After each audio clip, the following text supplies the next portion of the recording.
جس قصیدے میں ایک یا ایک سے زیادہ مطلع ہوں اسے ذو مطالعہ کہتے ہیں۔ اس کے بعد تشبیب قصیدے کے وہ اشعار جو تمہید کے طور پر لکھے جائیں تشبیب کہلاتا ہے۔ اکثر و بیشتر تشبیب کا اصل موضوع مدح سے کوئی تعلق نہیں رکھتا ہے، چونکہ اس میں ہر چیز کے موضوع پر طبع آزمائی کی جاتی ہے، اس لیے قصیدہ گو کو اپنی علمیت، قابلیت کا اظہار اور قادر کلامی کے جوہر دکھانے کا پورا موقع ملتا ہے۔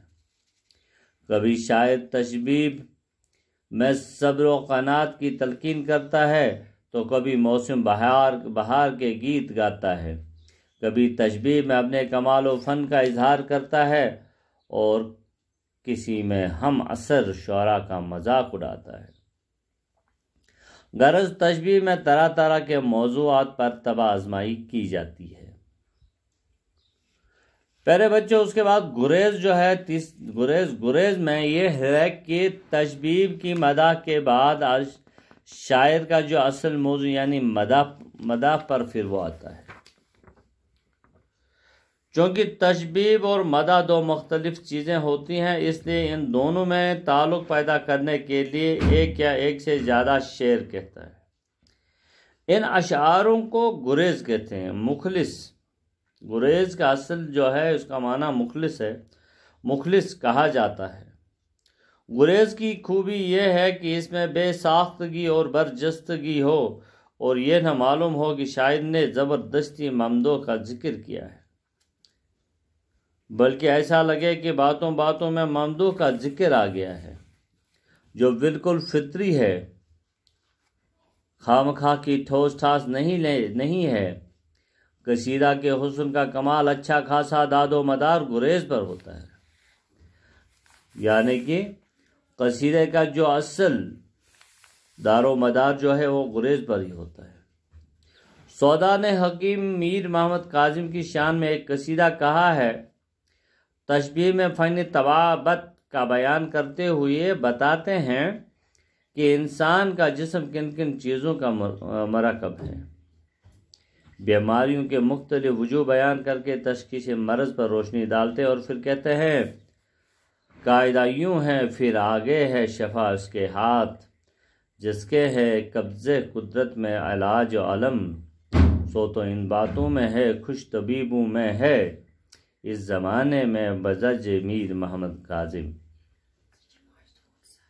اس کے بعد سودا مدح شروع کرتے ہیں۔ غالب کا ایک مدحیہ کتاب میں پہلے اپنی تعریف کرتے ہیں اور پھر بہادر شاہ ظفر کی تعریف کے لیے اس طرح گریز کرتے ہیں،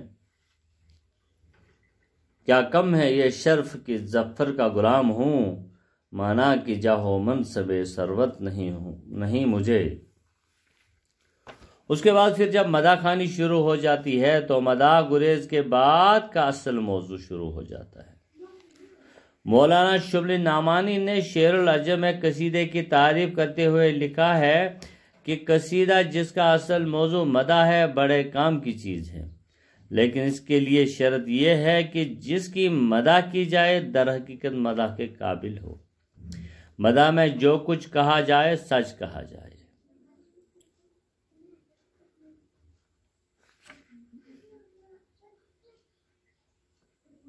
مدح یا اصناف اس انداز میں بیان کیے جائیں کہ جذبات کو تحریک ہو۔ فارسی قصائد میں یہ شرطیں کبھی جمع نہیں ہوئی۔ اولاً تو اکثر ایسے لوگ کی مداحیں لکھی گئی جو سرے سے مدح کے مستحق ہی نہیں تھے،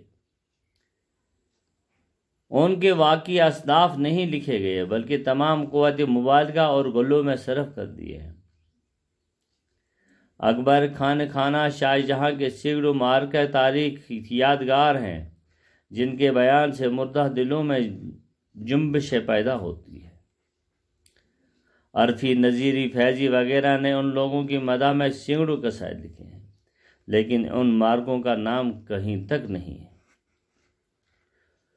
فارسی اور اردو میں بہت زیادہ مبالغہ سے کام لیا گیا۔ پھر مدح کے بندے ٹکڑے مضامین ہیں، مثلاً قصیدہ کے ممدوح کی شرافت و نجابت، فیاضی علوم و فضل، جاہ و حشمت، شان و شوکت، مروت و حلم، ایمانداری، صداقت، نیکی، بزرگی، عدل و انصاف، شجاعت، بہادری کے علاوہ ممدوں سے متعلق بعض چیزوں مثلا گھوڑوں، ہاتھی، فوج، تیر، کمان، ترکش وغیرہ کی مدح بھی کی گئی ہے۔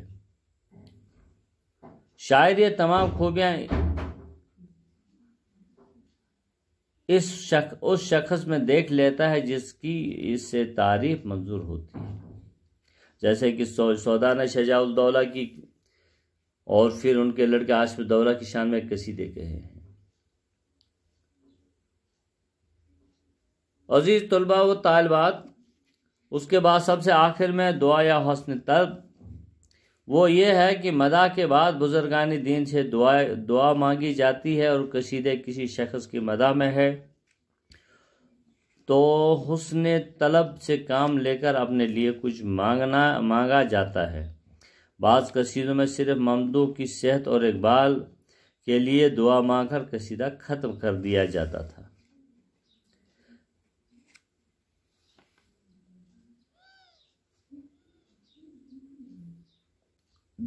عزیز طلباء و طالبات، قصیدے پر تھوڑا سا، اس کے بعد ہم پھر اردو قصیدہ کی نگاری کی تاریخ کا جائزہ لینے کی ہم کوشش کریں گے۔ تب تک ہم آپ سے وداع ہوتے ہیں۔ اللہ حافظ۔